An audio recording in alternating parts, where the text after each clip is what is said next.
මම පාරම්පරික හා ආයුර්වේද උපාධිධාරී වෛද්‍ය BA රත්නපාල. මොකද මේ විග්‍රහයක් හදිසියේ මෙහෙම හිතුනේ. පාරම්පරික කියලා කියන්නේ මගේ තාත්තා බද්දේගම කීඹියල ඇස්වැද මහත්තයා. වෛද්‍ය BA රත්නපාල. BA වෛද්‍ය රත්න. එතකොට තාත්තගේ මේ ආයුර්වේද වෛද්‍ය සභාවේ ලියාපදිංචි අංකය 25.33. මම විශ්වවිද්‍යාල අධ්‍යාපනයක් ලැබුවා 1970 ඉඳලා 76 තමයි මගේ පළවෙනි විශ්වවිද්‍යාල උපාධිය. කොළඹ විශ්වවිද්‍යාලයේ දේශීය වෛද්‍ය විද්‍යායතනය ඒ කාලේ. එතකොට මම මේ විග්‍රහය කරන්නේ මේ මට හිතුණා නැවතත් මගේම මීඩියා තුලින් මාධ්‍යක තුලින් මා ගැන මුලදී ආපහු යම් හැඳින්වීමක් කරලා ජනතාවට මම කරන සේවය පිළිබඳව විග්‍රහයක් කරන්න. කරන දේ මොකක්ද කියලා කියන්න. එතකොට මම කිව්වා විශ්වවිද්‍යාලයෙන් උපාධිය ලැබෙන්නේ 76. එතකොට මේ විශ්වවිද්‍යාලය කොළඹ විශ්වවිද්‍යාලයේ දේශීය වෛද්‍ය විද්‍යායතනය. මේකෙන් පිට වෙනකොට අර පරම්පරා දැනුම මම වෛද්‍ය විද්‍යාලයට එනකොට මට තාත්තගේ මේ වෛද්‍ය ක්‍රම මේ කසාය ශ්ලෝක ඔක්කොම කටපාඩම්. එතකොට මේ මොකද තාත්තත් එක්ක බෙහෙත් ශාලාවේ වැඩ කරනකොට තාත්තා කසාය ලියනවා මම කසාය කරලා බෙහෙත් ටික දෙනවා. එතකොට රත්නගේ ඖෂධ නිෂ්පාදන කියලා 1951 ඉඳලා අපේ ඖෂධ නිෂ්පාදනාගාරය. ඒකේ තියෙන මේ බෙහෙත් තෙල් වර්ග මේ ඒ කාලෙත් මම මේ තාත්තලා නිවාඩු කාලෙට බොහෝ වෙලාවට බෙහෙත් තෙල් අරන් අර බෙහෙත් ඖෂධ බෙදා හරින්න කඩවල් වලට යනකොට මගේ නිෂ්පාදනයක් තිබුණා රත කාල්කේ කළු කාල්කේ. එතකොට මේවා අපට ජන්මෙන් ආපු දේවල්. එතකොට විශ්වවිද්‍යාලයට එනකොට මට කරන්න තිබුණේ ඉගෙන ගන්න තිබුණේ ආයුර්වේදයට වඩා මොකද මම ඒ 90%ක්ම මම ඒ වෛද්‍ය කර්මයේ යෙදිලා ඒවා දැනගෙන තිබුණා. ඉතින් විද්‍යාත්මක පැත්ත මට බටහිර වෛද්‍ය ක්‍රමයේ ඉගෙන ගන්න තිබුණා. ඉතින් මම ඒක හරියට ඉගෙන ගත්තා. ඒ කාලේ ශ්‍රේෂ්ඨ ගුරුවරු මහාචාර්ය නන්දදාස කෝදාගොඩ ඒ අය වගේ ගුරුවරු අද දකින්න නැහැ. ඒ ඇත්තට ඒ කාලේ මේ සල්ලි වලට ඉගෙනුවයි කියන්න බෑ. දැන් ඒ වගේ ගුරුවරු දකින්න හරි අමාරු.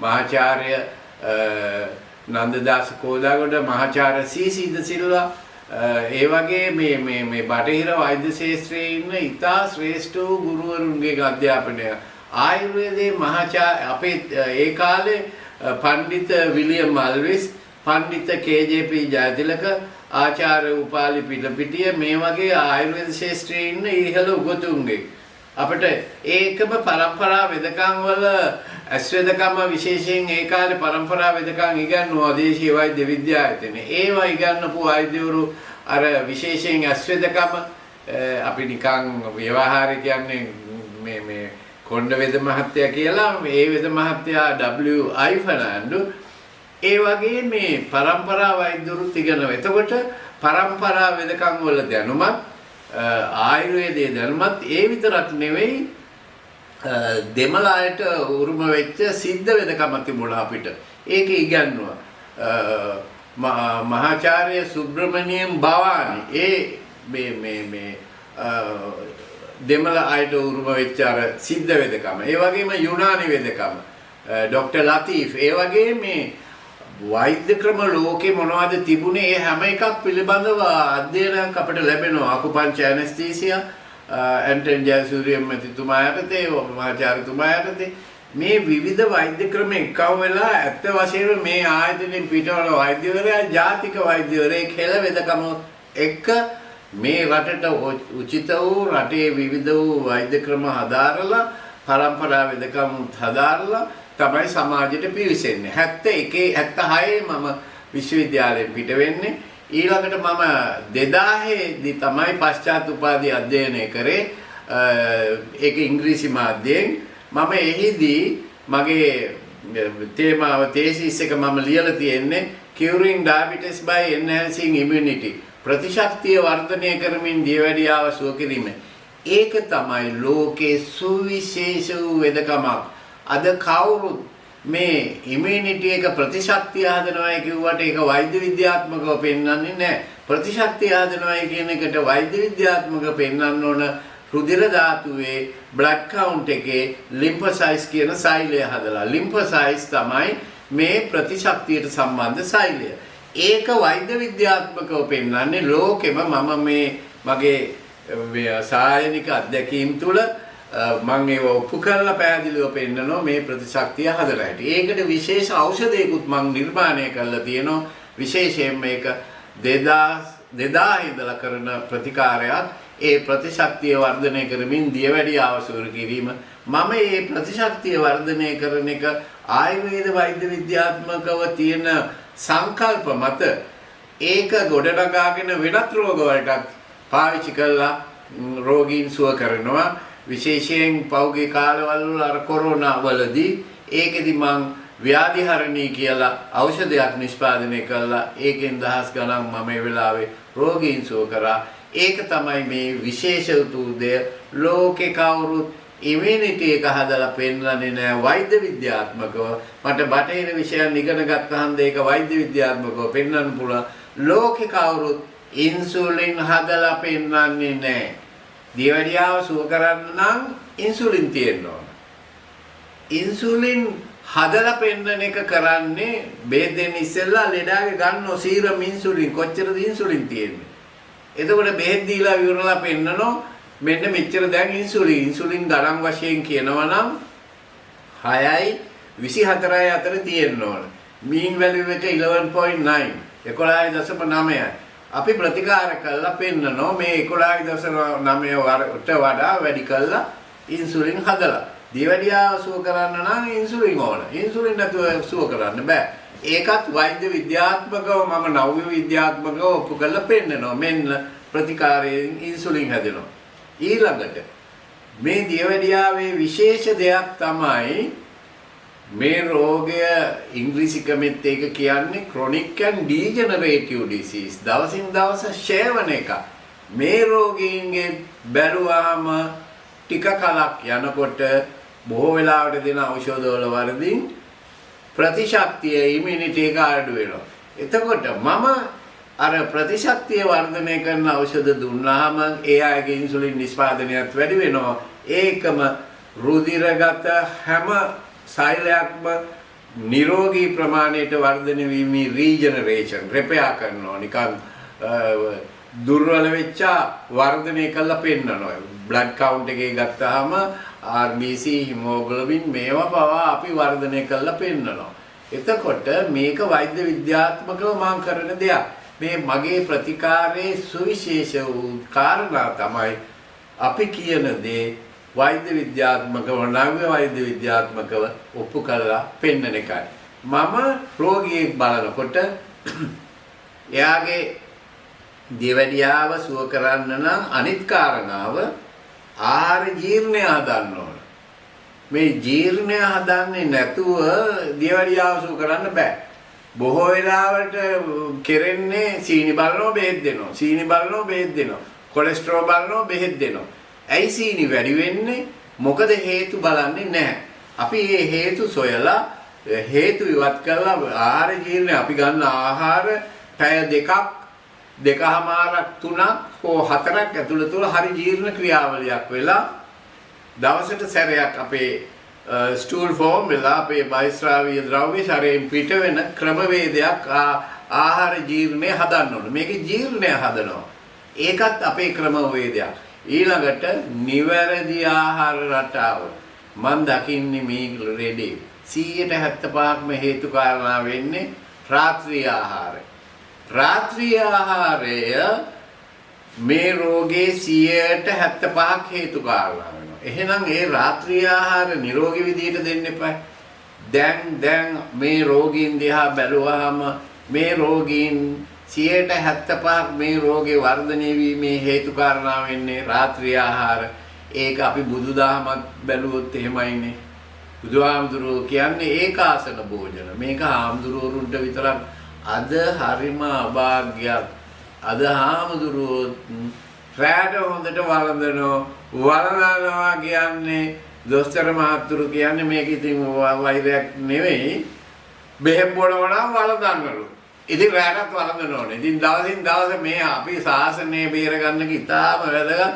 මේ ආමඳුරුන්ට මම කියන්නේ බුද්ධ දේශනාවේ ප්‍රධානම බුදුහාමුදුරන්ගේ ප්‍රධානම දෙයක් තමයි මේ බුදුහාමුදුරුවෝ එක්තරා වස් කාලෙක මේ කැලේ වස්වසනකොට බුදුහාමුදුරුවන්ට දාන දෙන්න පොරොන්දුණු කෙනාට දාන දෙන්න බැරි වුණා. බුදුහාමුදුරුවන්ට දාන දුන්නේ ගල්කාරයෝ කියන්නේ කරත්තකාරයෝ. කරත්තකාරයෝ මොනවද දුන්නේ? යවහල්. යව කියන්නේ බාර්ලි. ඉතින් බුදුහාමුදුරුවෝ දේශනා කළ දේ වළඳන්න දෙන්නේ නැහැ. ආහාර දීලා මේ ලෙඩේ හදනවා. ඒක නිසා මම මගේ ප්‍රතිකාරයේ ප්‍රධාන දේ බාර්ලි. ආයුර්වේද වෛද්‍ය විද්‍යාවේ චරක කියන සංහිතාවේ පැහැදිලිව බාර්ලි වල ගුණ ශ්ලෝකේ. දියවැඩියාව කොලෙස්ටරෝල් දෙකේදීම දෙන්න කියන්නේ ටිකක් කාලා හුඟක් වෙලා ඉන්න පුළුවන් විදිහ ආහාර. ඒකට හොඳම දේ බාර්ලි. බාර්ලි දැන් ප්‍රධාන ආහාරයක් කරනවා. උදේට විතරයි කාබෝහයිඩ්‍රේට් දෙන්නේ. දවල්ට මම කියනවා බාර්ලි පිටි කරලා පොල් දාලා රොටි හදලා කන්න. රැට කිසිම කාබෝහයිඩ්‍රේට් එකක් ගන්න එපා. රැට බාර්ලි බැදලා කුඩු කරලා කෝපි වගේ ගන්න. එළවලු ටික තම්බලා කන්න. මේකෙන්ම මේ ආහාර රටාවෙන්ම මේ රටේ දියවැඩියාව සම්පූර්ණයෙන්ම සුව කරන්න පුළුවන් හැකියාව තියෙනවා. ආහාර. එතකොට ව්‍යායාමය ඊළඟට දේ මේ ප්‍රතිකාරයේ line of treatment ප්‍රතිකාර ක්‍රමවේදයේ පළවෙනි එක ආහාර, දෙවෙනි එක ව්‍යායාමය, තුන්වෙනි එකයි ඖෂධ දෙන්න කියන්නේ. ප්‍රතිකාර ක්‍රමවේදය එහෙමයි. ඒක නව්‍ය වෛද්‍ය විද්‍යාවටත් එහෙමයි, අපේ වෛද්‍ය ආයුර්වේද විද්‍යාවටත් එහෙමයි.